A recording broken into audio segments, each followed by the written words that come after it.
Marcos Pastori es el actual presidente de la Sociedad Rural del Chaco. Él nos va a comentar un poco de la problemática que viene pasando el productor ganadero ante esta sequía y el inicio de las lluvias. Y luego nos va a hacer un comentario muy interesante sobre el rol que cumplió la chaucha de algarrobo en la producción ganadera en esta sequía.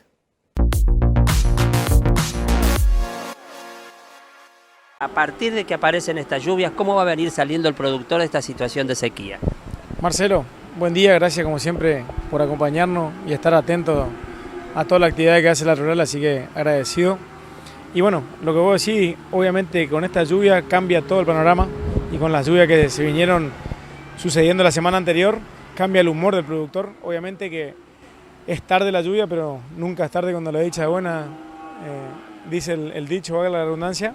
Obviamente, como vos verás acá mismo en la pista o en nuestro predio, el color del pasto cambia con esta lluvia, así que eso da un indicio que podemos entrar dentro de lo muy feo que veníamos con toda esta seca arrastrando de 3 años al invierno, que ya está próximo a menos un mes de empezar el otoño en marzo. Esto cambia la perspectiva, así que realmente da un poquito de gana para seguir trabajando, ¿no?, los productores. Vi un poco, o sea, por arriba los corrales, mucho no se puede caminar por el barro que hay en las calles, pero hay 1050 cabezas encerradas y me llamó la atención que yo pensé que iba a haber animales más devastados, o sea, en peor estado, y veo en general la ternerada que está bastante bien, ¿eh? Yo te voy a hacer a esto que vos decís, que es muy valedero y muy buena tu observación, ¿no? Hemos tenido con esta brutal seca la naturaleza, ¿no?, cómo se comporta en los campos. Por eso siempre, y lo traigo a colación esto que decimos que por ahí nos tratan los productores que queremos o no cuidamos el ambiente, y traigo esto a colación del ambiente.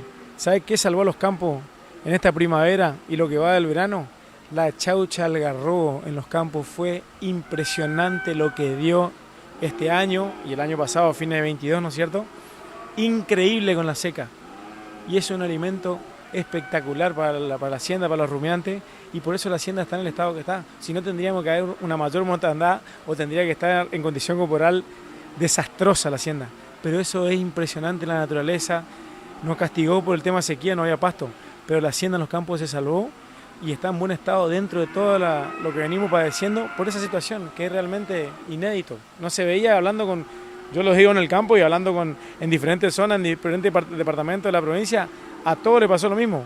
Hace muchísimos años no se veía la cantidad de chaucha algarrobo que dieron las plantas de los árboles este año, así que eso nos salvó. ¿Es así? Realmente es algo que para mí una novedad total, o sea, sabemos como que la chaucha de algarrobo es un buen alimento, pero esa situación, o sea, me llamó la atención. Vi varios lotes ahí, los vi bien a los bichos. El ejemplo que se puede dar para saber eso, vos en el campo te vas a los corrales o los dormideros o a las piletas donde iba a tomar la hacienda el agua, la bosta era todo semilla de chaucha algarrobo. Ahí te das cuenta que la base fundamental de la alimentación de los animales era eso. Así que ese es el ejemplo clásico, ¿no? Ahora, Marcos Pastori nos habla sobre el reacomodamiento del precio del ganado en pie.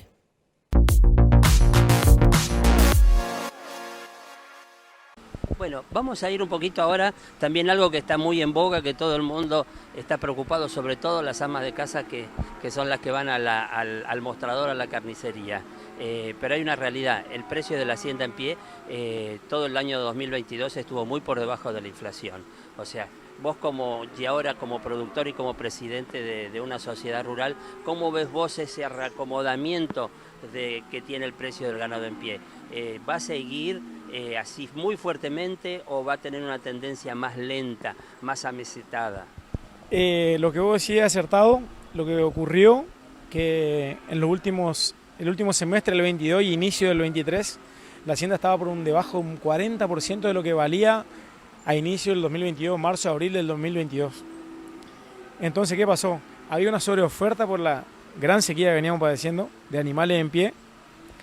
Por eso estaba el precio de la góndola, de la carne en la góndola estaba paralizado en relación al resto de la canasta familiar era lo más barato que había en la carne. ¿Qué pasó?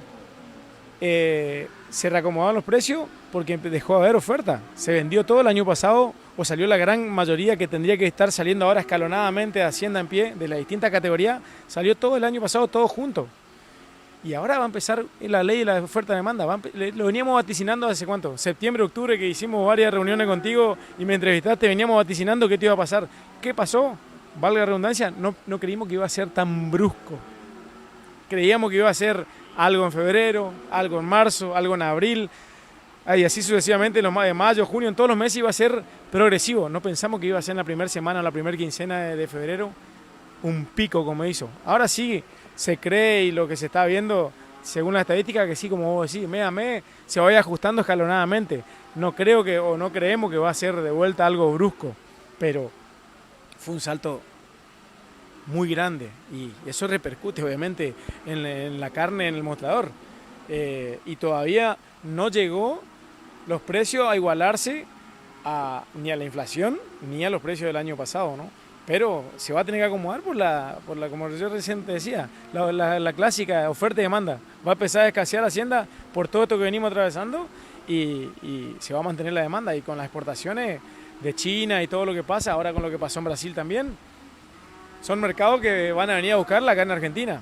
Pero siempre lo decimos, lo digo, no tenemos nunca que desatender nuestro consumo interno, que es nuestra base de nuestra producción. Siempre nuestro consumo interno es el que nos ha mantenido a la producción de nuestro país, de nuestra provincia. Hay que mantenerlo, pero tampoco desatender lo otro, porque es lo que hace ingresar divisa al país genuina, ¿no es cierto?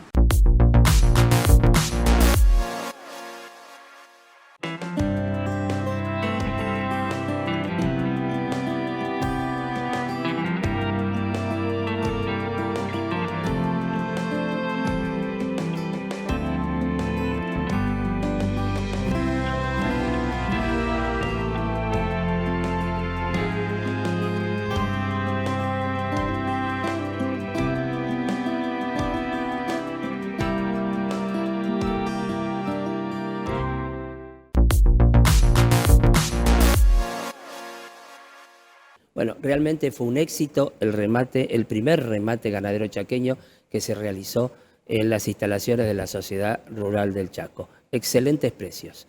Realmente todo el mundo estuvo muy contento, y sobre todo porque ese día estaba lloviendo. Ahora, antes de irnos al final del programa, les voy a presentar una nota muy interesante. Es sobre los maíces de siembra tardía. Los cuidados que hay que tener en cuenta cuando se realizan estas siembras. El ingeniero agrónomo Alfredo González, él es el jefe de desarrollo y tecnología de la Asociación Cooperativa Argentina, de ACA. Y esta charla él la dio en un día de campo, en la jornada donde se trabajó y se presentó sobre la siembra de los maíces tardíos.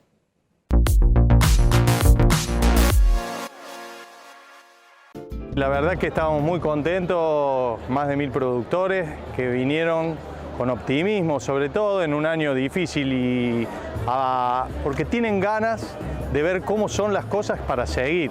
El productor agropecuario es un optimista por naturaleza, porque no era un año para venir, no era un año para una fiesta, y esto es una fiesta, realmente.